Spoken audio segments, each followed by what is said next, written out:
a data da nomeação ou da admissão e a maior idade. Tenho que gravar esse rolzinho aqui, ok?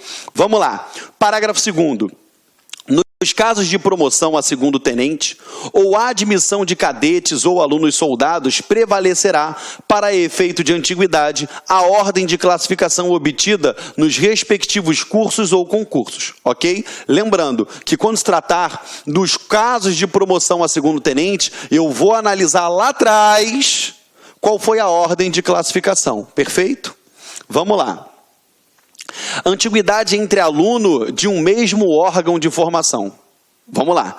São os alunos. Ele ainda é aluno. Vamos lá.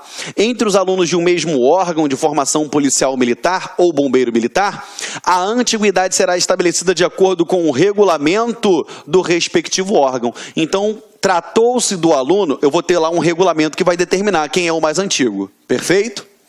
Até porque você já deve ter ouvido isso, antiguidade é posto. Vamos lá. Precedência entre militares da ativa e da inatividade. Como funciona? Em igualdade de posto ou graduação, os militares estaduais da ativa têm precedência sobre os da inatividade. Perfeito? Precedência entre os diversos quadros. Em igualdade de posto, as precedências entre os quadros estabelecerão na seguinte ordem. Vamos lá. Na Polícia Militar do Ceará, quadro de oficiais policiais militares, quadro de oficiais de saúde, quadro de oficiais complementar. Lembrando que isso daqui foi extinto em 2011. Perfeito? Vamos lá. D. Quadro de oficiais capelães, quadro de oficiais da administração, F, quadro de oficiais especialistas. Tranquilo, galera? Perfeito? Vamos lá. 2, no Corpo de Bombeiro Militar do Ceará, quadro de oficiais bombeiros militares, quadro de oficiais complementar, bombeiro militar, que é o QO-CBM, quadro de oficiais de administração. Precedência entre praças combatentes e especialistas. Como funciona? Em igualdade de graduação, as praças combatentes têm precedência sobre as praças especialistas. O que seria isso? Por exemplo, seria um sargento combatente e um sargento enfermeiro, ok? Só estou dando esse exemplo aqui, um praça especialista e um praça combatente, ok? Vamos lá. Precedência entre integrantes da Polícia Militar do Ceará e do Corpo de Bombeiros Militar. Como funciona? Em igualdade de posto ou graduações entre os integrantes da Polícia Militar do Ceará e do Corpo de Bombeiros Militar do Ceará, aqueles militares terão precedências hierárquicas sobre estes, ou seja, que os policiais militares terão precedência sobre os bombeiros, é o que diz a lei. Caso em que ocorre a precedência funcional. Ah lá, ó. A precedência funcional ocorrerá quando, em igualdade de posto ou graduação, o oficial ou o praça ocupar cargo ou função que lhe atribua superioridade funcional sobre os integrantes do órgão ou serviço que dirige, comanda ou chefia. Por que tem que ser analisado, gente? Olha só, você está vendo que o edital ele tem especial cuidado, coisa que a gente não vê dentro da Polícia Civil, a gente vê aqui dentro da Polícia Militar, dentro do quadro de bombeiros militares. Ele tem um especial cuidado com relação a essa hierarquia, essa precedência, porque é muito importante. Lá dentro a gente tem milhares de pessoas que integram tanto a Polícia Militar quanto o quadro de bombeiros, o Corpo de Bombeiros. E eu tenho que analisar essa antiguidade, por quê? Porque a eles são atribuídas competências. E que em determinados casos eles têm que dirigir companhias, regimentos. E a hierarquia e disciplina, ela deve ser obedecida a todo instante, sobre qualquer hipótese. Por isso que é de suma importância que venha a ser observado e obedecido tudo isso. Por isso que o Estatuto, ele tem um especial cuidado com relação a isso daqui. Ok? Perfeito? Vamos adiante aqui, ó. Precedência entre as praças especiais e demais praças. Vamos lá. A precedência entre as praças especiais e as demais praças é assim regulada. Os aspirantes a oficial são hierarquicamente superiores aos demais praças. Perfeito? Os cadetes são hierarquicamente superiores aos subtenentes. Primeiros sargentos, cabos soldados e alunos soldados. Perfeito? Vamos lá. Almanaque dos oficiais e dos graduados. Artigo 33. Na Polícia Militar e no Corpo de Bombeiros Militar será organizado o registro de todos os oficiais graduados em atividade, cujos resumos constarão dos almanaques de cada corporação. Então, eu tenho que constar todos, com tudo aquilo que disser respeito. E qual será o conteúdo desse almanaque? É o que a gente vê aqui no parágrafo 1º, olha só. Os almanaques, um para oficiais e outro para subtenentes e sargentos, conterão configurações curriculares complementadas com foto do tamanho 3x4, de frente e com farda, de todos os militares em atividade, distribuído por seus quadros e qualificações, de acordo com seus postos, graduações e antiguidades, observando-se a precedência funcional, e serão editadas no formato digital. Perfeito? Isso daí já está com a redação de 2015, já está atualizado. Ok? Então, vai ter que ter fotinha 3x4, de farda e com tudo que disser respeito a ele lá. Tá? Registro de dados pessoal da reserva. A Polícia Militar e o Corpo de Bombeiros Militar manterão um registro de todos os dados referentes ao pessoal da reserva remunerada dentro das respectivas escalas numéricas, segundo instruções baixadas pelo respectivo comandante-geral. Então, o comandante-geral baixou determinada instrução, vai ser daquela forma com que vai ser registrado isso daqui. Perfeito? Declaração de aspirantes, estágio supervisionado e promoção ao primeiro posto. Concluído o curso de formação de oficiais, o curso de formação profissional para o quadro de oficiais da Polícia Militar, ou o quadro de oficiais do Bombeiro Militar, ou o quadro de oficiais da Saúde da Polícia Militar, ou o quadro de oficiais complementares do Bombeiro Militar, e os demais, enfim, que eu não vou ficar falando todos aqui, o curso de habilitação de oficiais para o QOA-PM e QOA-ABM, obtida a aprovação, serão concludentes, nomeados e obterão acesso, por ordem de classificação no respectivo curso, ao posto de segundo-tenente, através do ato governamental. Lembrando, o ato é do governador, e eu tenho que obedecer o quê? A ordem de classificação. Perfeito? Vamos lá. Submissão de aspirante a conselho de disciplina decorrente de estágio supervisionado. O aspirante oficial que não obtiver o conceito favorável no estágio supervisionado, referido no caput desse artigo, assinalará o final da turma e será submetido a conselho de disciplina conforme estabelecido em lei. Ou seja, vai ser analisado se ele tem a condição de prosseguir, de não prosseguir, enfim, se ele praticou alguma infração, ele vai ser submetido a um conselho de disciplina. Tá ok? Vamos lá. E lembrando, hein, aqui, ó, assinalará o final da turma. Capítulo 7, do cargo, da função, do comando. Cargo de provimento efetivo, lá no artigo 35, acompanha comigo aí, ó. Os cargos de provimento efetivo dos militares estaduais serão os postos e graduações previstos na lei de fixação de efetivo de cada corporação militar, compondo as carreiras dos militares estaduais dentro de seus quadros e qualificações, somente podendo ser ocupado por militar em serviço ativo. Ok? Lembrando, vai ser ocupado por militar do serviço ativo. Forma de provimento.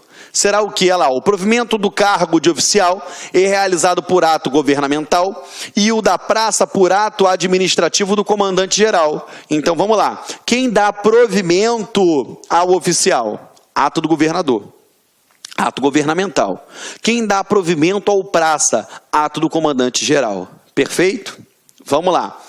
Cargo de provimento em comissão. Os cargos de provimento em comissão, inerente ao comando, direção, chefia e coordenação militares estaduais previstos na Lei de Organização Básica da Corporação Militar, são de livre nomeação e livre exoneração pelo chefe do Poder Executivo, somente podendo ser provido por militares do serviço ativo da corporação. Então, por exemplo, dentro do próprio quadro militar, eu tenho cargos em comissões? Tenho, que é para direção, chefia, coordenação, assessoramento, enfim, conforme ele diz aqui. Lembrando que esses cargos, eles são chamados ad nutum, ou seja, livre nomeação e livre exoneração, correto? aprofundando um pouquinho, lembrando que eu só obedeço a súmula vinculante número 13. Mas vamos lá. Livre nomeação e exoneração. Mas para eu colocar aqui, ó, o cara tem que estar o quê? Ó? Ele tem que ser ocupado por militar do serviço ativo da corporação. Perfeito? Vamos lá, continuando. Designação provisória ou dispensa do cargo em comissão. O comandante-geral poderá, provisoriamente, por necessidade institucional, urgente, devidamente motivada, designar o oficial para o cargo em comissão ou dispensá-lo, devendo regularizar a situação na conformidade do caput no prazo de 15 dias, a contar do ato, sob pena de restabelecer-se a situação anterior. Perfeito? Está dizendo que é aqui, ó, em caso de necessidade institucional urgente, fica a cargo de quem? Do comandante-geral. E ele tem o prazo de 15 dias para fazer o quê? Para poder regularizar essa situação. Natureza acautelatória da designação ou dispensa em caráter de urgência. Parágrafo 2º. A designação ou dispensa mencionada no parágrafo anterior tem natureza meramente acautelatória, não constituindo sanção disciplinar. Ou seja, é tão somente uma medida cautelar.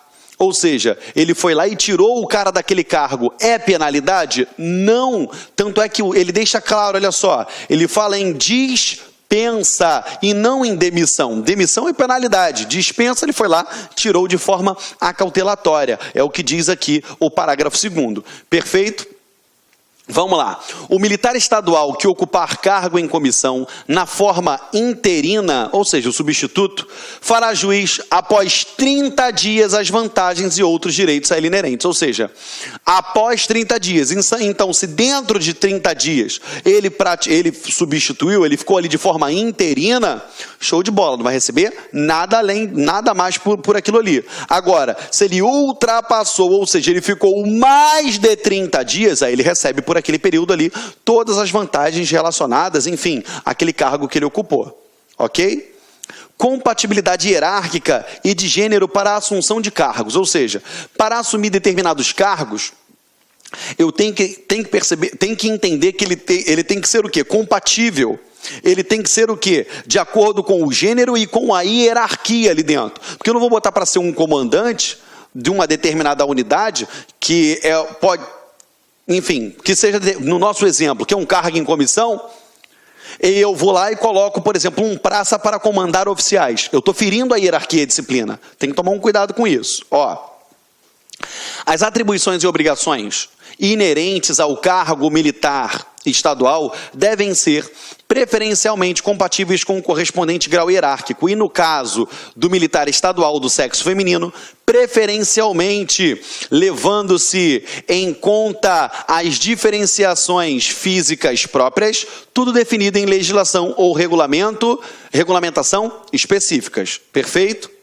Olha lá, ó, vacância do cargo, artigo 38. O cargo militar estadual é considerado vago, ou seja, fala comigo, vacância, fala. Fala vacância. Isso, ou seja, o cargo ficou vago. Perfeito? Vacância, o cargo ficou vago. Vamos lá. Como é dada a vacância? Inciso 1. A partir de sua criação, até que o militar estadual tome posse. Ou seja, você já sabe, a Assembleia Legislativa foi lá, trabalhou e criou uma lei criando um cargo. Porque cargo somente pode ser criado por lei. Aí criou o cargo, show de bola. Teve o cargo criado? Já tem vacância, porque aquele cargo criado não colocou ninguém lá. Aquele cargo está vago até o adequado provimento de alguém nele. 2. Desde o momento em que o militar estadual for exonerado, demitido ou expulso.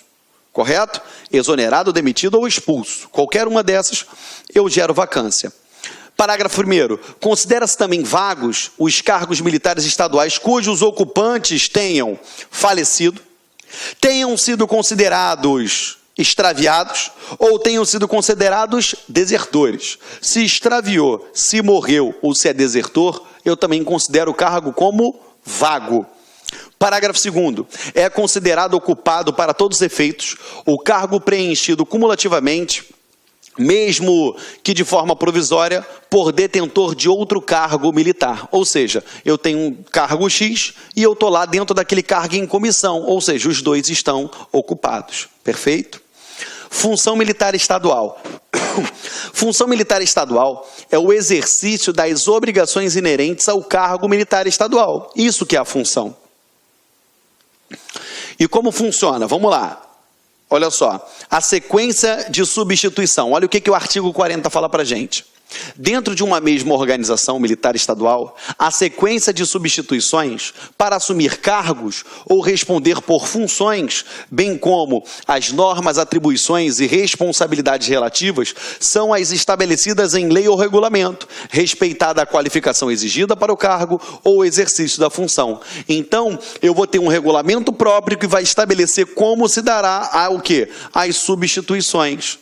Como se dará. Isso daí dentro de cada cargo daquele ali oferecido dentro do Corpo de Bombeiros Militares ou dentro da Polícia Militar. Perfeito? Encargo, incumbência, comissão, serviço ou atividade. 41. As obrigações que, pelas generalidades, peculiaridades, duração, vulto ou natureza não são catalogadas em quadro de organização ou dispositivo legal, são cumpridas como um encargo, incumbência, comissão, serviço ou atividade militar estadual ou de natureza militar estadual. Perfeito? Ele deixa isso claro no artigo 41. Ó. De novo, vamos lá. As obrigações que pela generalidade ou peculiaridades ou a sua duração ou o vulto da sua natureza, a excelência de sua natureza, não são, pelo tamanho de sua natureza, não são catalogadas em quadro de organização ou dispositivo legal, são cumpridas como o quê? Encargo, incumbência, comissão, serviço ou atividade militar estadual ou de natureza militar estadual. Ou seja, aqui a gente separou, por exemplo, o quadro de oficiais da saúde, o quadro de oficiais capelães, mas eu posso ter, por exemplo, lá dentro daquele batalhão, um militar que seja responsável pelo abastecimento de viaturas. Espera aí, eu tenho aqui quadro de oficiais do abastecimento de viaturas? Não. Está vendo que pelo vulto, pela sua natureza, ela não é catalogada no quadro da organização? Então, se pela natureza dela não é catalogada dentro da organização, ou então, por exemplo, ó, essa viatura aqui, ó, essas 3 viaturas fica sob o comando do comandante X, ou do oficial Y, ou da praça Z. Pelo seu vulto, se não é catalogada dentro do quadro de organização, conforme a gente viu as organizações, conforme a gente viu essa catalogação até agora, isso daí vai ser tirado como o quê? Ah, não, isso é um quadro existente? Não, isso daí ou foi alguma incumbência, ou foi algum encargo, ou foi alguma comissão, ou algum serviço, ou alguma atividade militar estadual, ou é da natureza militar estadual. Perfeito? Tranquilo? Quando ele fala pelo seu vulto, é pelo seu tamanho, pela sua magnitude, seja ela tremenda ou seja ela menor, enfim. Se tem algum vulto de importância, ela já vai ter sido catalogada lá dentro da própria lei ou regulamento. Se não for, o que eu faço? Eu entendo isso como o quê? Como uma incumbência, como um serviço. Como isso daqui pode cair na prova para vocês? Porque a literalidade desse artigo aqui, ele se mostra um pouco assim difícil, né? A literalidade para a gente interpretar. O que acontece?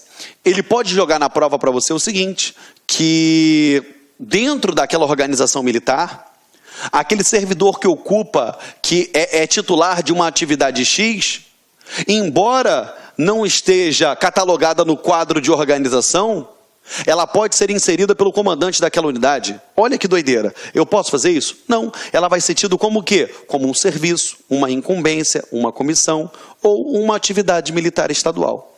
Perfeito, galera? Estamos juntos? Então, o que eu quero falar para vocês? Olha só. Quando a gente trabalha com literalidade de lei, ela acaba sendo um pouco chato, é complexo.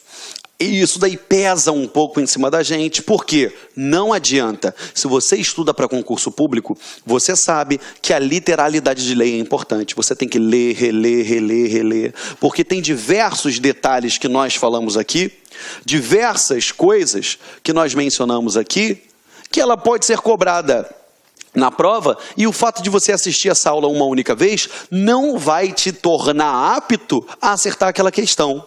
Aqui eu tento dar o máximo de exemplos possíveis, eu tento passar aqui para vocês, enumerar diversos fatores para que eu venha fazer com que essa legislação seja melhor compreendida por vocês. Agora, isso não exime você, isso não afasta você da leitura da literalidade de lei. Esse material que você tem aí, que você recebe, de acompanhamento, leia, releia, releia, releia, quantas vezes necessário. Eu sei que o seu concurso tem diversas matérias e que você atribui pesos para cada matéria de acordo com o quê? Com o seu conhecimento e a sua preparação. Porque nós temos alunos que são exímios feitores de provas de português e raciocínio lógico e péssimos em direito e vice-versa. Então, você vai dar o quê? Você vai atribuir seu grau de necessidade de cada matéria. Isso, cada um tem o seu. Isso é específico de cada um. Agora, o que eu te peço? Seja lá qual for o grau que você dê para essa matéria, leia e releia e releia e releia, porque é de suma importância que você faça isso, para que você não venha cair numa pegadinha. Se lembra quando eu falei lá atrás da polícia, aqui ó, quando eu falei da polícia judiciária militar, que a polícia militar e o bombeiro militar exercem? Lembrando, polícia judiciária, tecnicamente, é de quem? Da polícia civil. Só que a polícia judiciária militar, quem é que pode exercer? Essas duas. Mas quando disser respeito ao quê? A uma infração dentro do Código Penal militar e tiver envolvido o quê? Alguém que seja integrante dessas duas corporações. Aí na tua prova, ele coloca a literalidade de lei e bota que a polícia militar e o bombeiro militar, eles podem desenvolver a atividade de polícia judiciária e ponto. Não fala judiciária militar. Tem que tomar um cuidado quanto a isso. Por isso que eu te recomendo, leia, releia, releia, porque é de suma importância. É de suma importância. Geraldo, não tenho tempo para ficar lendo muito, não tem problema. Sabe o que você faz? Lê em voz alta, grava e fica ouvindo no carro, dirigindo, no ônibus, indo trabalhar, indo para a faculdade, indo para o curso, seja lá o que você fizer, está arrumando casa, está lavando o carro, bota isso para ouvir. Porque quanto mais você se preparar, quanto mais você estudar, mais rápido a tua aprovação chega, mais certeza você tem da sua aprovação. Perfeito? Me coloco à disposição de todos vocês, pode mandar pergunta, dúvidas, quer me adicionar nas redes sociais, fiquem à vontade, Instagram, Facebook, tenho todas elas. Me chama lá, que eu estou aqui para te ajudar, e eu tenho certeza que juntos nós somos fortes, e a gente vai alcançar teu objetivo. O que eu te peço? Vai lá, no finalzinho da aula, você vai pegar e vai pegar lá e vai classificar, olha, essa aula é boa, essa aula é ruim, eu quero assim, quero assado, gostei do professor, não gostei, enfim. Eu quero a sua opinião a respeito dessa aula. Eu quero que você dê a qualificação dessa aula, para que cada vez mais a gente esteja preparado a prestar uma aula importantíssima para você e atendendo todos os seus anseios, tá bom? Mais uma vez eu agradeço a sua presença até o final e eu acredito em você. Eu acredito em você, a sua aprovação é possível. Olha só, eu olho nos teus olhos, eu compro o seu barulho, eu sei o que você está passando, eu sei o que você quer. Então vem comigo, eu tenho certeza que você vai ser aprovado, ok? Te espero na próxima aula, um beijo muito grande no seu coração e eu acredito fortemente, você vai passar nesse concurso. Ó, até lá, tchau, tchau galera, até a próxima aula.